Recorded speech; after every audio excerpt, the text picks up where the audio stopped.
I recently returned to my parents' house for work. When I got there, I found the home Wi-Fi was wide open and leaking data. This is unacceptable, I thought, so I fixed it for them. The next day around lunchtime, someone started repeatedly buzzing my family's intercom. Curious, I answered, only to find a woman I had never seen before. Upon hearing Liam's mother's story, she complained. I used to be able to play on my PSP here, but now I can't, and my 5-year-old child is struggling. I wondered if she even understood what she was saying. Annoyed, I responded to everything she said with, "Oh, is that so?" Then she snapped, "I will have my husband formally protest later," and left. I wanted to protest myself, but held back, looking forward to her official complaint. But it never came that day. The next day, having forgotten the incident, the formal complaint arrived. "When I was waiting yesterday," I joked. "We are busy, unlike you," she retorted. Then I heard the formal complaint. It was about how inconvenient it had become since they had to go further away because of what I'd done to the Wi-Fi. "What are you thinking about the cost of gas?" Of course, I wasn't thinking anything about it. "Aren't you terrified that small children might wander off alone? Apologize and reconnect the Wi-Fi now." She really said that. "You're part of the boomerang generation. How embarrassing." How rude. I'm on a transfer. If it's a son-in-law you want, he'll be here next year. "My husband graduated from college and holds a proper corporate position. That's what sets us apart," she declared. Her husband, Mr. Position, just crossed his arms and glared. I didn't want to let them in, so I guarded the entrance, only to be scolded. Normally, you would apologize, invite them in, and offer coffee and something from the boomerang generation. That's common sense. When I asked the husband, "What do you really think?" he said, "My wife's words are quite unreasonable." When I told them it was unauthorized access, they retorted, "What about the TV? You're accessing that freely, aren't you? Is that illegal? Ha ha!" I couldn't help but feel a bit sorry for them. Well, whatever they might say, I told them that I'd had the phone company make it so their calls couldn't get through anymore. I lied to get them to leave. I didn't ask for a boomerang generation, so when I handed them some salty crackers, saying, "Sorry, you must have been hungry," they threw them on the ground. They told everyone they'd come back, so I'm thinking of buying some potato chips and waiting for them. And after that, the Position couple evolved in just one day. They stormed into our house at dinner time, carrying their 5-year-old and an infant. They said they were here to offer a heartfelt apology for yesterday's formal protest, and to pay $10,000 in damages. I told them that I would not be connecting with them anymore and that there was nothing I needed to apologize for, so please leave. But they wouldn't budge. To top it off, the wife bent over with the infant in her arms, covering her face with her hand, tears streaming down, glaring at me. The husband said, "Doesn't your heart ache seeing my wife's brave appearance? How terrifying you are! Now I understand the meaning of being single." No matter what I said, they somehow only related it to marriage, so I thought of saying I'd get married next year, but thought better of it. When I asked them about their threats to bring everyone, their son said, "If you're not going to connect, then forget it." Normally that would be it, but I can't figure out why they're so fixated on this. With no other option, I called the nearby police station, not 911, but they wouldn't deal with it. Since there's no visible damage and it's a neighbor dispute, they told me to solve it ourselves. But since they were trespassing, a patrol car came without a sound. Then the wife powered up even more. As soon as she saw the police officer, she cried out, "This woman is terrible! She's bullying us!" The husband also spoke in a highly theatrical and strange tone. "If I hit her, I'll be the bad one, but I can't bear it!" My parents and I were stunned, shaking our heads in disbelief. The police officer who answered the phone came over and kindly explained, "What your child did isn't against the law, but it's a matter of morals. It's your job as parents to teach them that it's shameful." But they were unfazed. "This woman is lying. Look into my eyes. You see what I mean, right?" one of them said, clinging to the police officer. Their movements were disgusting, and they even glanced at us. The police officer calmly asked, "Why would she do that? What's the benefit in her doing something like that?" He continued kindly, "It's late, and this isn't good for your children. Let's go home. If you still want to talk, we have a space at the station where we can discuss this. Shall we?" He was gentle through it all, even as he pried the clinging wife off of him and smiled. He then quickly loaded the family into the patrol car and left.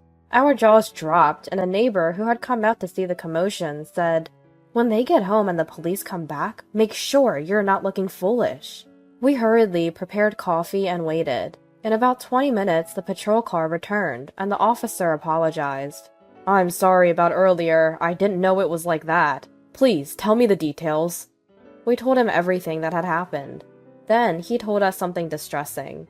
Recently, there have been many incidents of people attacking their neighbors for no apparent reason.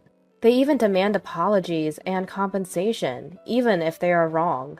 Fortunately, the problem seems to be dying out naturally, but there's still a high risk of it persisting. He told us that all they could do was increase patrols, but they were always ready to respond and the station was nearby. The neighbor might forget and spread the word tomorrow. "We got caught up in some strange trouble. Just keep your spirits up." We were encouraged. We felt we could rely on the police more than we thought, so we decided to buy a fence lock and something that turns on a light when someone stands near it. It was my fault for not taking it seriously, but if Father had set it up properly... "I'm sorry, my daughter." He seemed truly sorry. I also told Mother not to go out alone and decided to give her a cell phone in case something happened. Later, Father went to the police to get information on crime prevention. The entrance had a fence but no lock, so we replaced it. We were going to add a light that comes on when someone passes by and a camera, but the police advised against it, saying it might provoke them. It seems that people with this mindset are better off acting as if nothing has happened. They take it as an attack on themselves. I didn't understand at all, so we decided to continue using the intercom camera. We also prepared for an attack by buying an IC recorder and a cheap movie camera. We also decided to replace our old phone with a model that displays the number and includes a fax. The entire family purchased personal alarms. However, since Mother bought them, the very cute designs are a bit embarrassing. Mother also bought a cell phone and had the shop assistant set it all up. Our neighbor investigated the reputation of the family. There's an apartment complex nearby and they found out they live in one of the nicer units there. They even took notes on their names. Because it's dangerous, I warned our neighbor, and it turns out the family was somewhat known in the area, so I could easily find information about them. The child has a good reputation, but apparently he doesn't go to preschool or a childcare center. It's not that they missed the deadline, they just gave some nonsensical reason, saying it's for the child's sake. I felt a bit sorry for the kid. He must be another victim of that couple. Ever since that incident, I sometimes feel so restless that I want to scream out loud. My husband is still working, so when he's at work, I'm incredibly anxious because I'm left alone with the child. I keep checking up on things via phone or email. I tell myself it's okay since the neighbors and a female police officer are keeping an eye out, but I still feel uneasy. I came back on a plane, but I feel as if I'm in a world just parallel to where I'm meant to be. My son-in-law is still working abroad, so I can't talk to him. I wonder if anyone would believe me if I told them. Just the other day, I got a confirmation call from the pizza place. They said, "A large order has arrived for you." I can't be sure, but it's in my phone book, and I can't think of anyone else but that couple. Since then, we've been able to spend each day safely without any major damage until the parents of the children who were connected to the PSP came over on Sunday. All the children were between 3rd and 5th grade, and only that child, Liam, was 5 years old. They had connected by chance and had been coming over from time to time. Liam, who was following the elementary school children, wanted to join in and seemed to be checking every day to see if he could connect. I heard that they didn't always connect, so they thought they were just lucky when they did. But Liam was diligently checking and reporting. When they couldn't connect anymore, Liam quickly gave up, but when Liam's mother found out, she came storming over. On the contrary, I ended up apologizing to the other children's parents, and I felt terrible. Though they did nothing wrong, it was our home setup that was at fault. I heard from the parents who came over that Liam's family had moved here about 2 years ago, and they immediately noticed something off about their behavior. They didn't send Liam to preschool, and when asked why, they answered with a straight face. "My son is special. If he goes to preschool, he'll become a genius, and others will be jealous. It would be a problem if they harm him." The mother who heard this was scared. Yet they usually let him roam free. Liam's mother says that freedom is essential. Of course, Liam is not special. He's just a 5-year-old who wants friends. But without going to preschool or childcare centers, he can't meet children his age. So he tries to mix with the older children, but it's in vain. The neighbors are saying that he should attend school, but they won't listen. Instead, they react with, "You're just jealous and hate my son," and end up isolating themselves. Since a younger sibling was born in the spring, the neglect has worsened, and Liam wanders outside all day, with a concerned neighbor taking care of him. But they say he's a good boy. He doesn't complain, says thank you when given lunch, and even helps out. It doesn't even seem like he's trying to be liked. Rumors are that before moving here, his mother was sane, or perhaps his grandparents are around. A little off topic, but the PSP that Liam was given to him by a child from the family that feeds him lunch? Hearing that story, I felt so sad that I couldn't. I thought Liam was the main victim after hearing various stories. He said, "Lately, Mom's just been quiet and I feel lonely," and expressed concern like a caring and gentle child, wondering if something was wrong with her. It seems Liam's father doesn't have a stable job. What kind of position is that? I got a bit angry. Liam's parents were notorious for their aggressive behavior, like parking their car in someone else's space without permission, or stealing milk and picking unnecessary fights. Since there have been a few run-ins with the police, it seems the police's attitude changed when they found out I had reported Liam's family. I also mentioned the pizzeria incident, but as it was prevented, they said they couldn't warn them. I wasn't told whether the phone number was displayed, but it seems they are questioning the pizza place.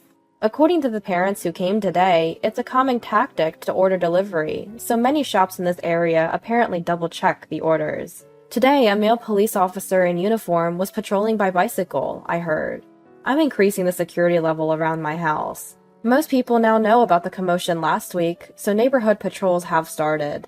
When the parents went to apologize, they were told, "Don't worry, we're patrolling through the neighborhood watch program anyway." And it seems there was a bit of a stir when people realized such a program was in place. There were a few silent phone calls at home today. Of course, I've consulted the police, but since it's only been a few times, I can't file a report. I didn't know A's family's number, and above all, it was hidden, so I couldn't do anything. It seems like only those close to us didn't know, and I was surprised. Liam's parents are clinging to other families too, and I got to meet a wife from one of the targeted households. The reason for the clinging seems to be the husband's high education and their college-age son. They were forced to tutor Liam, and unbelievably were asked for the husband's seed. The police were consulted for stalking, and Liam's mother was warned. They quieted down after that, but someone mentioned my education, and the parents attacked again. I graduated from a certain science university and later from a university in another country. Then I was able to return to my alma mater as a researcher and came back to my country. My husband-to-be is a foreigner, and the paperwork is quite cumbersome, so it's progressing slowly.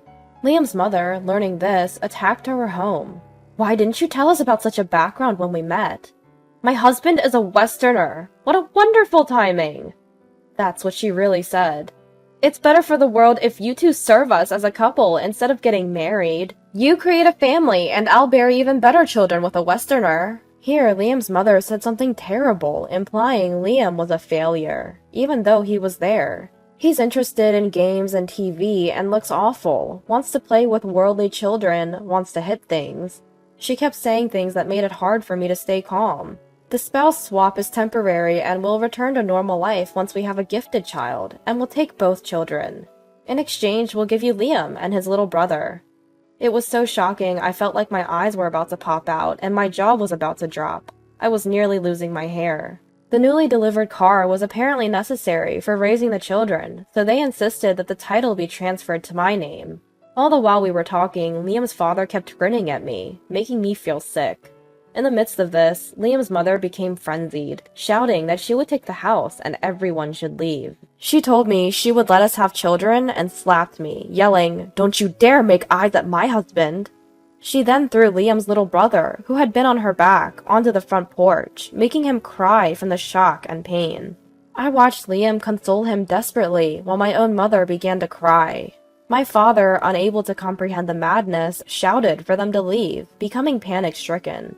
In the midst of this, Liam's mother became frenzied again, shouting the same things and slapping me again. A police officer arrived due to the commotion, and when told that we would need to continue this at the station, Liam's mother started screaming and crying, claiming, "We're going to be killed by these people!" But her pleas were ignored, and she was forcibly taken to the police car.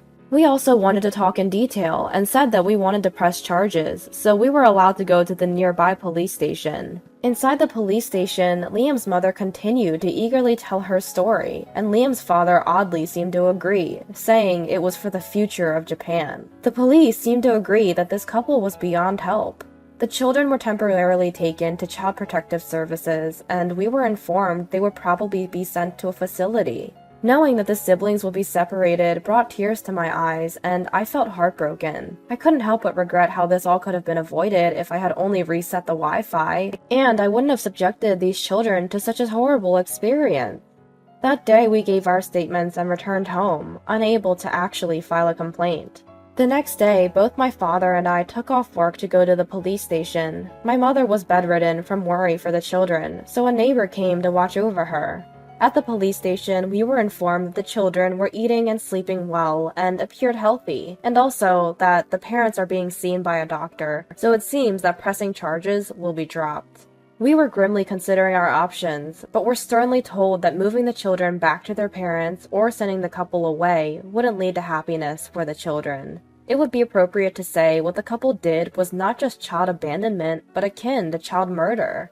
Their abnormal obsession with us also indicated that they should no longer participate in social life.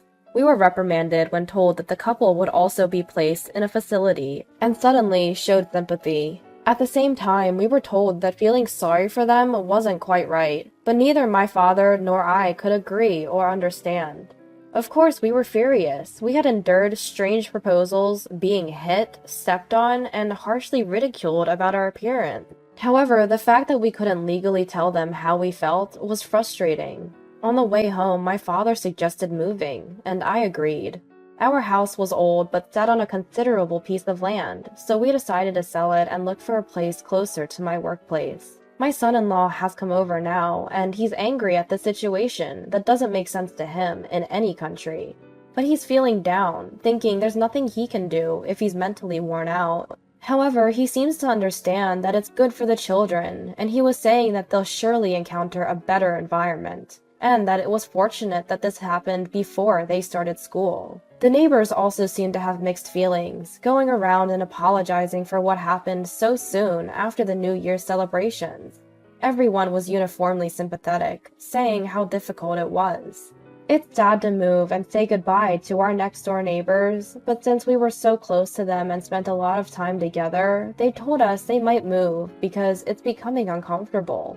Our next-door neighbor's daughter is getting married, so they seem to have thought that this is an opportunity. While everything is not over yet, I think I'll face forward and do my best. In just over a month, my hair has turned completely white. Maybe I'll take this opportunity to try dyeing it a bright color.